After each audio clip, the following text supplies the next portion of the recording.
What is up, y'all? Doing another edge retention testing video today, and this time it is featuring these two Slim Scouts from Ice Age blades. We have one in magnacut that is 62 Rockwell, and one in AEB-L that is 61 Rockwell. Now we see one has a hand and one has a gear. This one denotes that it is CNC ground. This one notes that it is hand ground.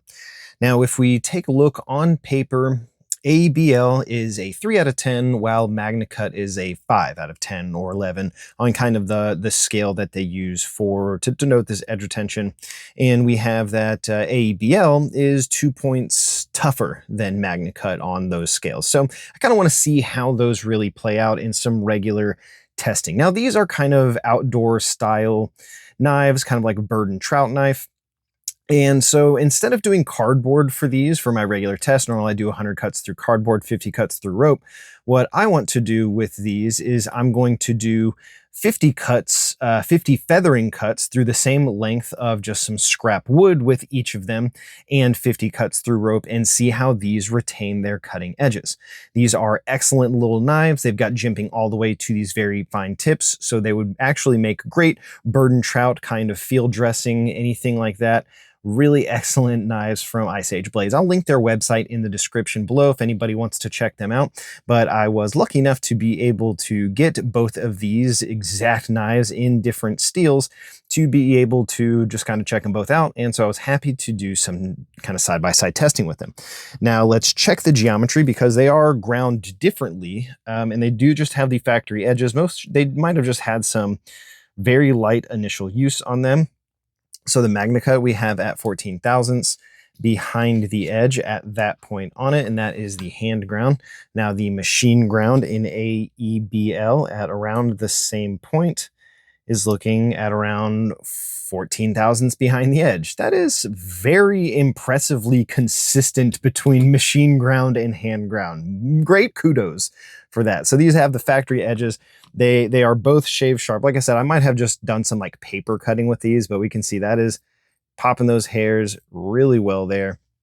On the magnacut, same with the AEB-L. Very nice there. We can see that. We are, of course, going to be cutting paper very easily with these. AEB-L on that, and the magnacut here. So, of course, just a little bit of demonstration for some initial sharpness, but we're going to, of course, do some averages on the best tester for each of them, because we're going to take an average, do 3 cuts on the best tester for each of these, take an average of those, do our test. We're going to feather some wood, cut some rope with them, and then take another average afterwards to see how they really compare in actual real world use and edge retention. So let's go ahead and get those initial tests, and we will start with the magnacut.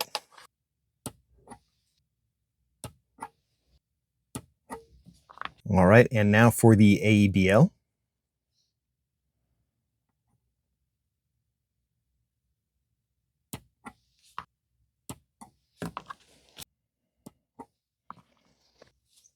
All right, so our magnacut had an initial sharpness of 142 grams on average to cut that line, and the AEB-L had an initial sharpness of 130 grams on average to cut that line.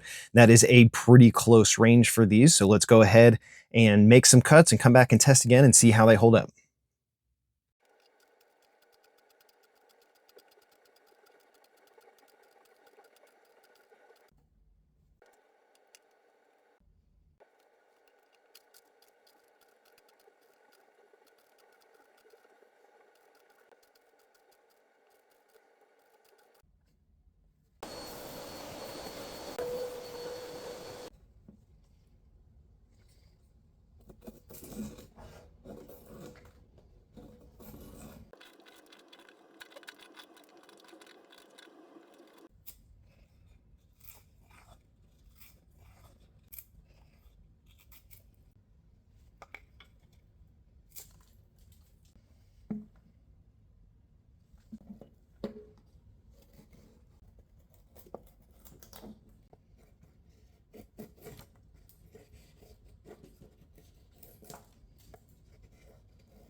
All right, pretty happy with the way both of these performed. They both did great. I'll tell you, when you get these, they have different options.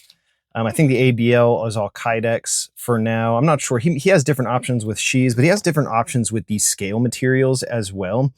These both held up very well, but these kind of like milled grippy ones were really good because my hands did start to get a little bit sweaty there, and they were slipping around just a tad, but they were like locked in with this milled gripping pattern. Really, really nice. So if you're doing like hard use, that grip digs back into you though. You feel it, but it holds on. So this one might have a little less hot spots and a little less grip, but this one ain't letting go, and you know it. But anyway, let's go ahead and see how they held up. They both did pretty well. The feathering got a little interesting towards the end, so I tried to just do similar amount of cuts there, try to keep it as uniform as I could, but they both did well. I think it's because I was just using like pressure treated pine. It didn't exactly work as well as I thought it would, but these things like held up just fine in that use. We can see that it's still cutting this paper just fine. Because you could get one of these and just use it as around the house in a cardboard cutter, but I kind of want to see how they would hold up in actual kind of what somebody out camping or having them for field use, how they would hold up there. So both cutting through paper still really nicely. Let's see if this AEB-L is still shaving just a little bit. Let's try to, yep, that's still shaving good little bit on that. magnacut still shaving as well. So let's go ahead and put some numbers to it. We will start with the magnacut.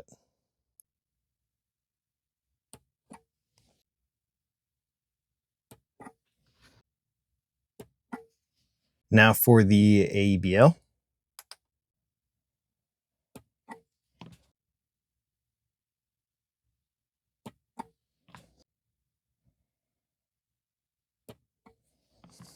So for the magnacut, we had an initial sharpness of 142 grams on average to cut the line. That went up to, on average, 177, or an additional 35 grams to cut the line.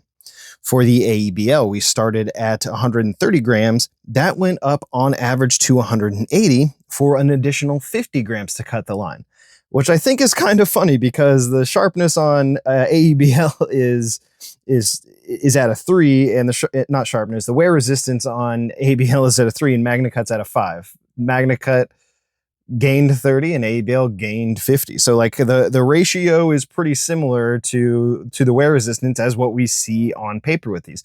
Now, I don't, those were both pretty good, performances. They were both still shave sharp after that. Now, I haven't done a test like this where I was like feathering wood. Normally I do cardboard because cardboard can be very abrasive and wear down apexes a lot. And I think just some like regular pine wood like that isn't so bad on really apex wear. So maybe most of the wear we saw was in the rope, but I just wanted to try something different for these because they're kind of different. They're not really cardboard knives, but they can be if you want. They're excellent geometry and slicing geometry for that. So I could give them another run with a cardboard if y'all would like to see that. But anyway, I thought these results were pretty interesting. Thank you for watching.